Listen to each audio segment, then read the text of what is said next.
Hi friends, welcome to వంట వినోదం రోటి పచ్చళ్ళు సిరీస్. This is Anitha. మన ఆంధ్ర తెలంగాణలలో రోటి పచ్చడికి ఉండే ఇంపార్టెన్సే వేరు కదండి. ఏమంటారు? ఈరోజైతే నేను మీకు మెంతి కూర రోటి పచ్చడి చేసి చూపించిపోతున్నాను. మరి తేలిగ్గా సింపుల్గా అదెలా చేసుకోవాలో చూసేద్దామా? ఇక్కడ నేను 2 కట్టలు మెంతికూర తీసుకున్నానండి. శుభ్రంగా కడిగి ఒలిచి రెడీ చేశాను. కాడలు రాకూడదండి. ఆకులు మాత్రం ఒలుచుకుని ఉంచుకోవాలి. ఈ పచ్చడికి మెయిన్గా కావాల్సినవి కొన్ని ఎండుమిర్చి, ఒక ఉల్లిపాయ, 10 వెల్లుల్లి రెబ్బలు, కొంచెం జీలకర్ర, నానబెట్టిన చింతపండు. చాలామంది ఎండుమిర్చి, పచ్చిమిర్చి కాంబినేషన్తో కూడా చేసుకుంటూ ఉంటారు. కానీ ఈ పచ్చడికైతే మెయిన్గా ఎండుమిర్చితోనే బాగుంటుంది. ఒక ప్యాన్ పెట్టి 3 to 4 స్పూన్స్ నూనెని వేసి కాగిన తర్వాత దాంట్లో ఎండుమిర్చి, జీలకర్ర, నేను ఇక్కడ 10 ఎండుమిరపకాయలు తీసుకున్నానండి. 2 కట్టలకి సరిపోతుంది. అలాగే జీలకర్ర కూడా 1 స్పూన్ జీలకర్ర తీసుకుంటే సరిపోతుంది. రెండింటిని కూడా చిన్న మంటపై వేగించుకోవాలి.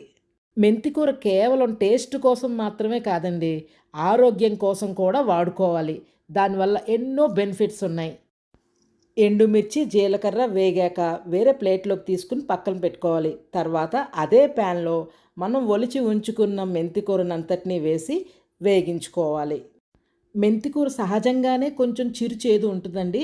ఆ చిరుచేదును పోగొట్టుకోవటం కోసం మనం మెంతికూరని బాగా వేగించుకోవాలి. అలాగని డీప్ ఫ్రై లాగా చేసేసుకోకూడదండి. ఆ గ్రీన్నెస్ పోకుండా జాగ్రత్తగా కలుపుకుంటూ మాడకుండా వేగించుకుంటూ ఉండాలి. అవసరమైతే మూత పెట్టి కూడా మగ్గించుకోవచ్చు.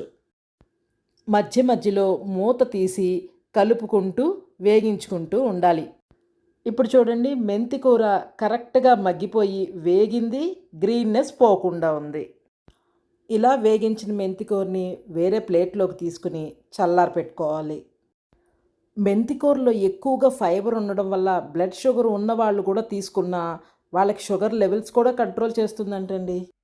ఇంకా పచ్చడి నూరడానికి నేనైతే రోలు సిద్ధం చేసుకుని ఉంచుకుంటున్నానండి. ఇక్కడ రోట్లోకి ముందుగా మనం వేయించి ఉంచుకున్న ఎండుమిర్చి, జీలకర్ర, కల్లుప్పు వేసి దంచుకోవాలి. ఇలాగ రోట్లో నూరేటప్పుడు మాత్రం ఎండుమిర్చి మీద ముందు కల్లుప్పు వేయడం వల్ల ఆ బరకతనానికి తొందరగా నలుగుతుందండి. రోట్లో పచ్చళ్ళు నూరడం అంటే కొంచెం టైం టేకింగే, కానీ మనం చేసిన తర్వాత ఇంట్లో వాళ్ళందరూ తిని మెచ్చుకుంటుంటే అబ్బా చాలా బాగుంది అని ఒక్క మాట అంటే మనకెంత సంతోషంగా ఉంటుందో కదండి. చేసిన శ్రమనంతా మర్చిపోతాం. ఇదిగోండి, ఎండుమిర్చి, జీలకర్ర ఉప్పుతో నలిగిపోయిందండి. ఇప్పుడు కొంచెం పసుపు, 10-12 వెల్లుల్లి రెబ్బలు కూడా వేసి దంచుకోవాలి. అన్నట్టు మెంతికూర స్కిన్కి, హెయిర్కి కూడా చాలా మంచిదంటండి. ఇన్ని సుగుణాలు ఉన్న మెంతికూరని మనం డైలీ వాడే పదార్థాల్లో ఏదో రకంగా ఇంక్లూడ్ చేసుకోవడం మంచిది కదండి. వెల్లుల్లిపై కూడా కచ్చాపచ్చాగా నలిగిన తర్వాత మనం నానపెట్టి ఉంచుకున్న చింతపండును కూడా వేసి దంచుకోవాలి. ఎక్కువ మెంతికూరని పిల్లలకు కూడా కన్జ్యూమ్ చేయాలనుకుంటే మనం చపాతీ రూపంలో చేస్తే వాళ్ళు ఇష్టంగా తింటారండి. వెల్లుల్లిపై, చింతపండు కూడా నలిగాక మనం చల్లార్చి ఉంచిన మెంతికూరను కూడా వేసి దంచుకోవాలి.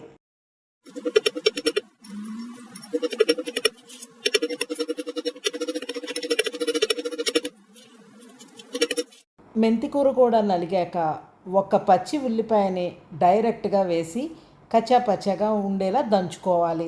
ఉల్లిపాయ ముక్కలు చేయకూడదండి, ఇలా పాయగా వేస్తేనే బాగుంటుంది.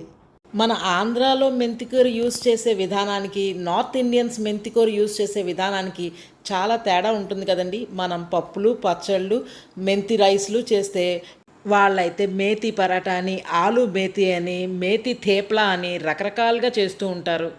ఆకుకూర ఒకటే ఎన్ని డిఫరెంట్ వేసో కదా. అంతెందుకండి, డ్రై మెంతి లీవ్స్, కసూరి మేతి అని వాడుతూ ఉంటాం చూసారా. ఈ మధ్య మనకు కూడా ఆ వాడకం బాగా పెరిగిందనే చెప్పాలండి. అది వేస్తే ఏ కూర అయినా భలే రుచిగా తయారవుతుంది కదండి. మెంతికూర పచ్చడి పూర్తిగా నలిగిపోయిందండి. ఇప్పుడు పచ్చడిని అంతటిని వేరొక బౌల్లోకి తీసుకుని ఉంచుకోవాలి. మెంతికూర పచ్చడి మిక్సీలో కాకుండా రోట్లో చేయడం వల్ల వేగించిన ఎండుమిర్చి గింజలు తినేటప్పుడు పంటి కింద పడి భలే టేస్టీగా అనిపిస్తాయండి. మిక్సీలో చేస్తే ఈ ఫీల్ అయితే మటుకు ఖచ్చితంగా రాదనే చెప్పాలండి. మీరందరూ కూడా ఒక్కసారి ఇలాగా నా స్టైల్లో చేసి చూసుకోండి.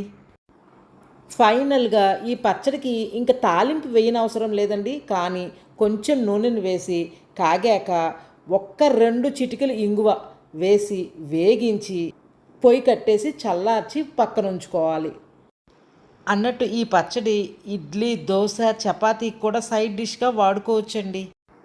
ఇంక ఇప్పుడు చల్లారిన నూనెను మెంతికూర పచ్చడిపై వేసుకుంటే మంచి నిగారింపుతో పచ్చడి రెడీ అయిపోద్దండి.